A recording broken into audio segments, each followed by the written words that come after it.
It was a Wednesday hot and dusty afternoon. Ifeanyi was packing his goods up. Just then, a stranger walked up to him and said, "Young man, please, what is the time?" Ifeanyi looked at his wristwatch. "It is 3 o'clock, sir." The man smiled faintly and walked away. But 10 minutes later, he came back again. "Sorry, young man, I forgot. What time is it again?" Ifeanyi looked at his wristwatch again. "It is 10 minutes after 3, sir." The man stared at Ifeanyi and walked slowly away. Then the third time, he came back again. "Young man, what is it by the time?" This time, Ifeanyi now felt irritated and glanced again. "It is few minutes past 3, sir." "Mr. Man, don't come back again.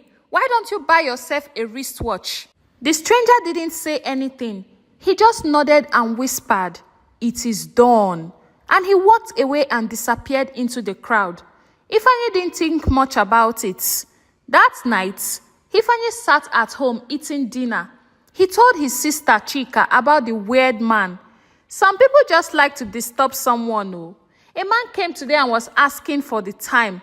Anyways, there's nothing to eat. He was just disturbing me.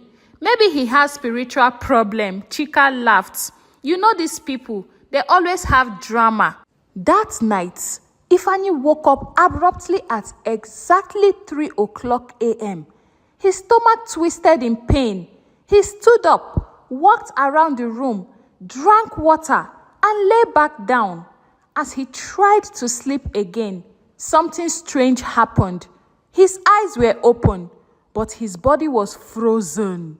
His mind screamed, but his mouth could not move.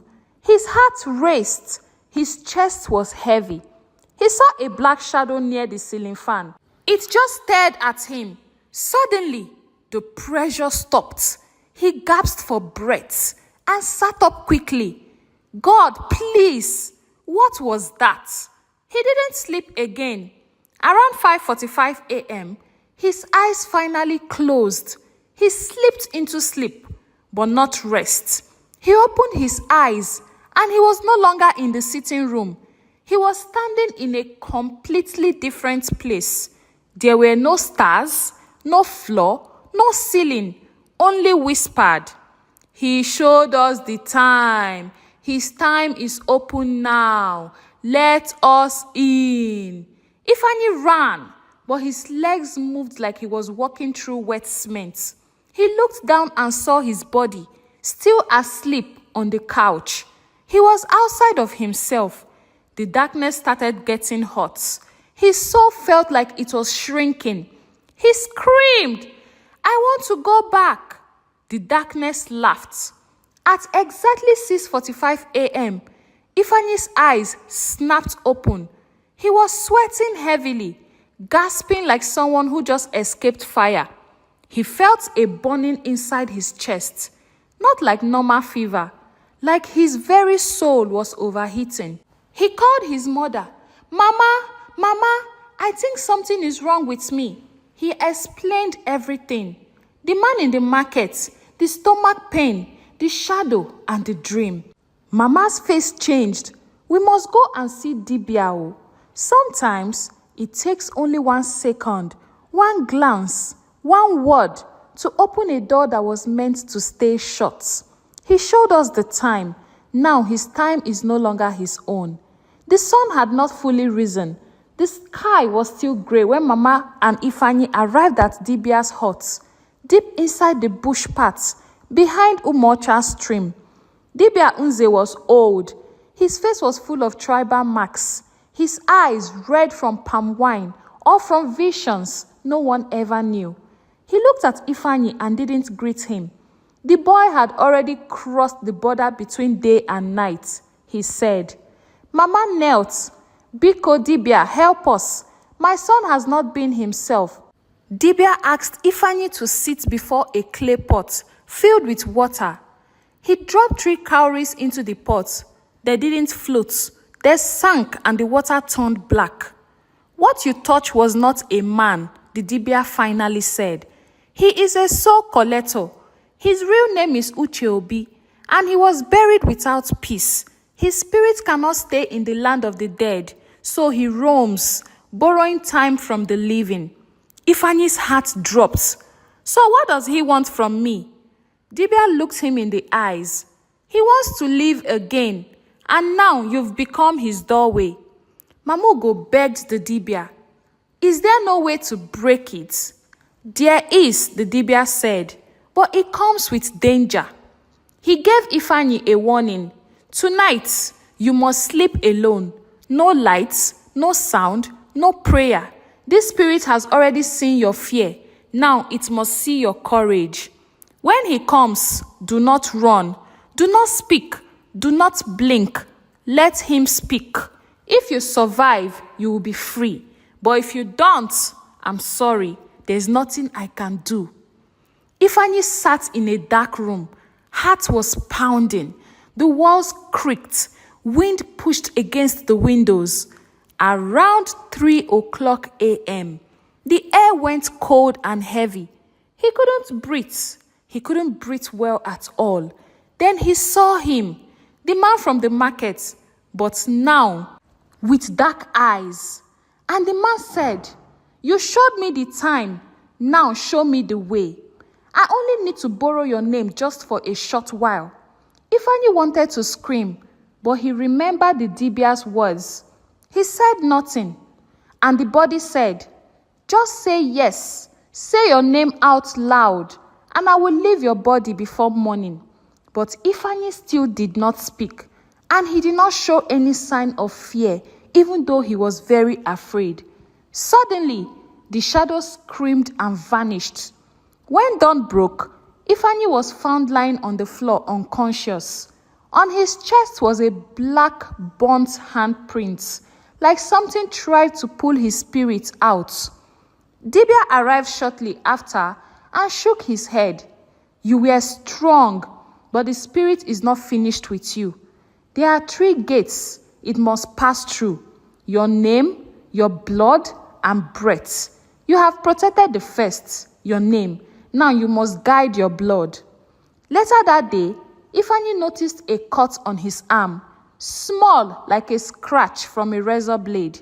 He didn't remember injuring himself. That night, he woke up to find his window open, and on the floor was the exact same clock from the market, stuck at 3 o'clock a.m. Some spirits don't need your permission. They only need your weakness. The time has been shown. The gate is now half open.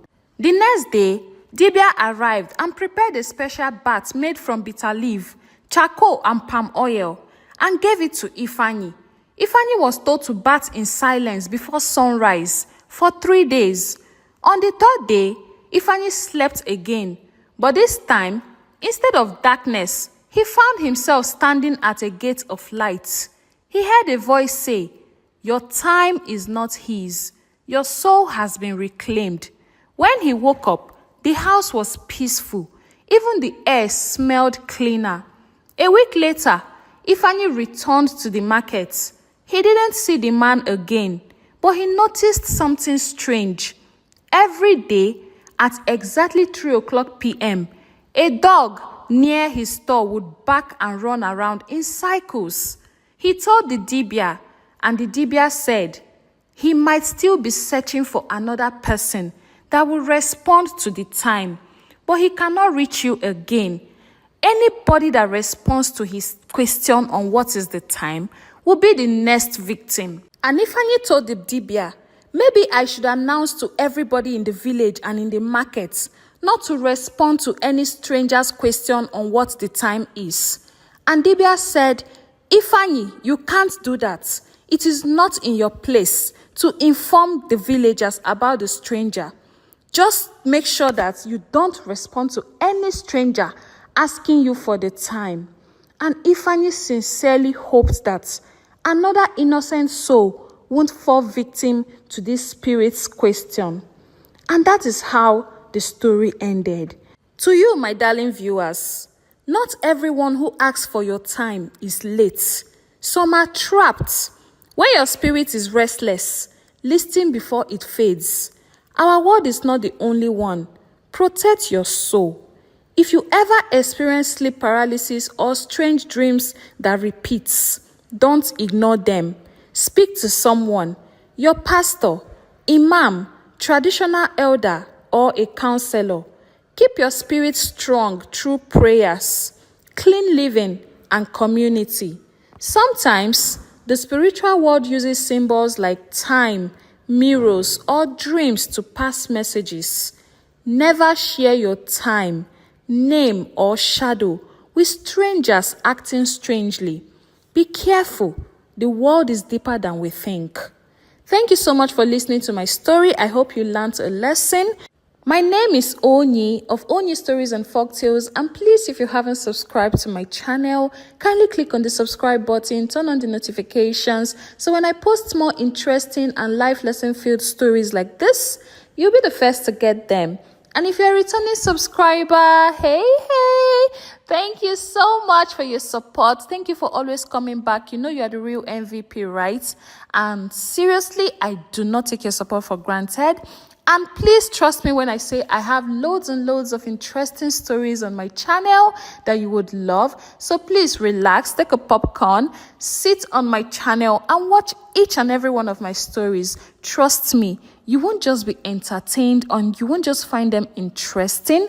You will definitely learn a lesson from it. And again, take care of yourself till I see you in my next video.